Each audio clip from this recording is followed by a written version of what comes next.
السلام علیکم ورحمۃ اللہ وبرکاتہ نحمدہ ونصلی علی رسولہ الکریم اما بعد۔ معزز سامعین کرام، میرے عزیز ساتھیوں اور میرے پیارے دوستوں، آج کے اس بیان میں آپ حضرات کے سامنے پیارے نبی صلی اللہ علیہ وسلم کی 3 پیشن گوئی، دی 3 predictions of the prophet Muhammad صلی اللہ علیہ وسلم پہ ایک بہت ہی مختصر روشنی ڈالنا چاہتا ہوں۔ میرے دوستو، مشکات شریف کے اندر بحوالہ بیہقی فی شعب الایمان ایک حدیث نقل کی گئی ہے کہ پیارے نبی صلی اللہ علیہ وسلم نے امت کے فلاح و بہبود کے لیے 3 پیشن گوئیاں فرمائی۔ میرے دوستو، پیارے نبی صلی اللہ علیہ وسلم نے ارشاد فرمایا، یوشک ان یأتی علی الناس زمان لا يبقى من الاسلام الا اسمه ولا يبقى من القرآن إلا رسمه مساجدهم عامرة وهي خراب من الهدى أو كما قال عليه الصلاة والسلام۔ میرے دوستو، پیارے نبی صلی اللہ علیہ وسلم نے امت کے فلاح و بہبود کے لیے تقریباً 1450 سال پہلے 3 پیشن گوئیاں فرمائی تاکہ امت ہمیشہ ہدایت پر گامزن رہے اور اپنے کو گمراہ ہونے سے بچائے، اپنے کو فتنوں سے بچانے کی کوشش کرے۔ میرے دوستو، پیارے نبی صلی اللہ علیہ وسلم کی پہلی پیشن گوئی، the first prediction of the prophet Muhammad صلی اللہ علیہ وسلم، پیارے نبی صلی اللہ علیہ وسلم نے فرمایا، یوشک ان یأتی علی الناس زمان لا یبقى من الاسلام الا اسمه، یعنی ان قریب ایک ایسا زمانہ، ایک ایسا وقت آنے والا ہے جس میں اسلام کا صرف نام باقی رہ جائے گا۔ میرے دوستو، آج کے زمانہ میں دیکھیے کہ مسلمان، نام کے مسلمان تو بہت ہے لیکن مسلمانیت ہمارے اندر نہیں رہی۔ میرے دوستو، آج ہم مسلمان ہیں لیکن ہمارے کسی بھی چیز سے پتہ نہیں چلتا ہے کہ آیا ہم مسلمان ہیں یا مسلمان نہیں ہیں۔ میرے دوستو، در حقیقت مسلمان تو وہ ہے جس کے ایک ایک چیز سے، اس کے چال چلن، اس کے لین دین، اس کے بات چیت، اس کے اخلاق عادت، ایک ایک چیز سے پتہ چلے کہ وہ مسلمان ہے۔ میرے دوستو، اسی لیے پیارے نبی صلی اللہ علیہ وسلم نے ارشاد فرمایا کہ ان قریب لوگوں پر ایک ایسا زمانہ آنے والا ہے جس میں اسلام کا صرف نام باقی رہ جائے گا۔ میرے دوستو، آج ہم مسلمان بہت ہے، مسلمان کی کوئی کمی نہیں ہے، لیکن مسلمانیت، اسلام کے اخلاق و عادت ہمارے اندر نہیں رہے۔ میرے دوستو، آج ہمارے اعمال، ہمارے لین دین، ہمارے برتاؤ، ہمارے اعمال، کسی بھی چیز سے پتہ نہیں چلتا ہے کہ ہم مسلمان ہیں یا نہیں ہیں۔ یہاں تک کہ ہمارے ڈریس سے بھی ہمیں پتہ نہیں چلتا ہے، ہمارے اپیئرنس، ہمارے ڈریس، ہر چیز یہ اسلام کے خلاف ہو گیا ہے۔ میرے دوستو، اسی لیے پیارے نبی صلی اللہ علیہ وسلم نے ارشاد فرمایا کہ ایک ایسا زمانہ آنے والا ہے جس میں اسلام کا صرف نام باقی رہ جائے گا۔ آج ہمارے نوجوانوں کو دیکھیے، ہمارے نوجوان لڑکیوں کو دیکھیے، وہ اسلام کے خلاف، ان کے ہر چیز اسلام کے خلاف ہے۔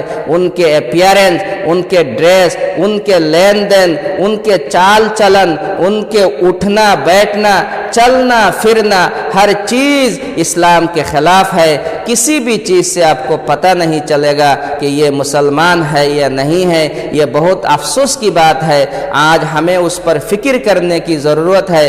اللہ رب العالمین سے ہمیں توفیق مانگنے کی ضرورت ہے کہ اللہ رب العالمین ہمیں ہدایت نصیب فرمائے اور ہمیں پکا سچا ایک مسلمان بنائے۔ میرے دوستو، پیارے نبی صلی اللہ علیہ وسلم نے دوسری پیشین گوئی فرمائی، وَلَا يَبْقَى مِنَ الْقُرْآنِ إِلَّا رَسْمُهُ، یعنی ایک ایسا زمانہ، ایک ایسا وقت آنے والا ہے جس میں قرآن کا صرف حرف باقی رہ جائے گا۔ میرے دوستو، آج ہمارے گھروں کے اندر قرآن ہوتا ہے، آج ہم قرآن کسی حد تک پڑھ بھی لیتے ہیں، قرآن پڑھنے والے بھی ہیں، ہمارے گھروں کے اندر بھی قرآن ہے، لیکن ہمارے زندگی کے اندر قرآن نہیں ہے۔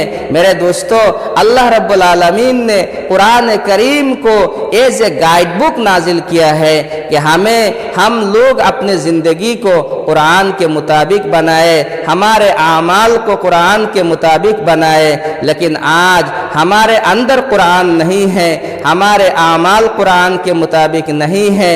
اس لیے میرے دوستو، پیارے نبی صلی اللہ علیہ وسلم نے ارشاد فرمایا کہ ایک ایسا زمانہ آنے والا ہے جس میں قرآن کا صرف حروف باقی رہ جائیں گے۔ میرے دوستو، آج یہ چل رہا ہے، آج ہمارے اندر قرآن نہیں ہے۔ میرے دوستو، اللہ رب العالمین نے قرآن کو تو اس لیے نازل فرمایا تاکہ ہم لوگ دنیا کے اندر بھی کامیاب ہو، آخرات کے اندر بھی کامیاب ہو، ہمیں دنیا میں بھی عزت ملے، ہمیں آخرات میں بھی عزت ملے۔ اسی لیے اللہ رب العالمین نے قرآن نازل کیا۔ یہ قرآن یہ گائیڈ بک ہے، ہم لوگ اپنے زندگی کو قرآن کے مطابق بنائے، لیکن آج بہت افسوس کے ساتھ یہ کہنا پڑتا ہے کہ ہمارے زندگی کے اندر قرآن نہیں ہے، ہمارے ریلیشن قرآن سے کٹ چکا ہے۔ ہم لوگ قرآن تو پڑھ لیتے ہیں، ہمارے گھر کے اندر قرآن تو رکھتے ہیں، لیکن قرآن کے مطابق ہم اپنے زندگی کو نہیں بناتے ہیں۔ میرے دوستو، اگر ہم قرآن کے مطابق زندگی گزاریں گے، اگر ہمارے اعمال قرآن کے مطابق ہوگا تو ہمیں دنیا کے اندر بھی عزت ملے گی، آخرات کے اندر بھی عزت ملے گی، جیسے کہ صحابہ کرام کو عزت ملی۔ صحابہ کرام کے اندر وہ صحابہ کرام قرآن کے مطابق عمل کرتے تھے، اسی لیے اللہ رب العالمین نے وہ صحابہ کرام کو آسمان کے تارے جیسے بنا دیے تھے۔ میرے دوستو، اس لیے ہم لوگ قرآن کو اپنے زندگی کے اندر لائے، قرآن کے مطابق ہم اپنے زندگی کو گزارے۔ میرے دوستو، پیارے نبی صلی اللہ علیہ وسلم نے جو آخری پیشن گوئی فرمائی وہ یہ ہے، وَمَسَاجِدُهُمْ عَامِرَةٌ وَهِيَ خَرَابٌ مِّنَ الْهُدَىٰ، کہ مسجدیں تو بہت عالیشان بنائیں گے لیکن اخلاص و للہیت کے ساتھ نماز پڑھنے والوں سے مسجدیں خالی ہوں گے۔ میرے دوستو، آج آپ دیکھیے مسجد میں تو کچھ لوگ نماز پڑھنے کے لیے جاتے ہیں، لیکن کہاں وہ اخلاص و للہیت کہاں ہے، کہاں خشوع خضوع ہے، کچھ پتہ نہیں ہے۔ بس مسجد میں جانا ہے، نماز پڑھنا ہے، ہم نماز پڑھ لیتے ہیں۔ میرے دوستو، نماز کے جو روح ہے وہ اخلاص و للہیت ہے، وہ خشوع و خضوع ہے، وہ ہمارے اندر میں نہیں رہی ہے۔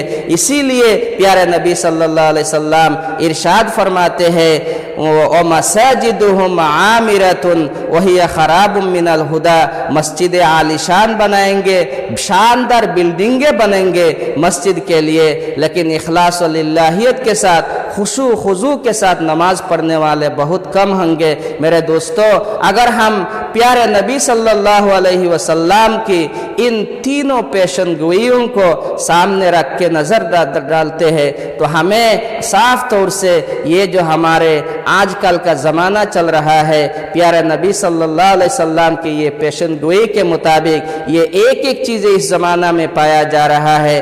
اگر اس زمانے میں، اس فتنے کے زمانے میں ہم لوگ اپنے ایمان کو، اپنے اسلام کو بچانے کی کوشش نہیں کریں گے، اپنے بچوں کے اسلام اور ایمان کو بچانے کی کوشش نہیں کریں گے تو ہم اس فتنے سے نہیں بچ سکتے ہیں، ہم اپنے کو نہیں بچا سکتے ہیں، اپنے بچوں کو نہیں بچا سکتے ہیں۔ حالانکہ ایک مسلمان تو وہ ہے وہ خود کو فتنوں سے بچانے کی کوشش کرتا ہے، وہ خود اپنے آپ کو ہدایت پر گامزن رکھتا ہے، وہ گمراہی سے بچنے کی کوشش کرتا ہے، اور اس کے اندر اس کے پورے جنریشن، اس کے پورے نسل کو گمراہی سے بچانے کی فکر رہتی ہے۔ میرے دوستو، اللہ رب العالمین ہم سب کو اس فتنے کے زمانے میں اپنے ایمان کو بچانے کی توفیق عطا فرمائے، ہمیں ہدایت نصیب فرمائے، ہمیں فتنوں سے بچائے، ہمیں گمراہ ہونے سے بچائے،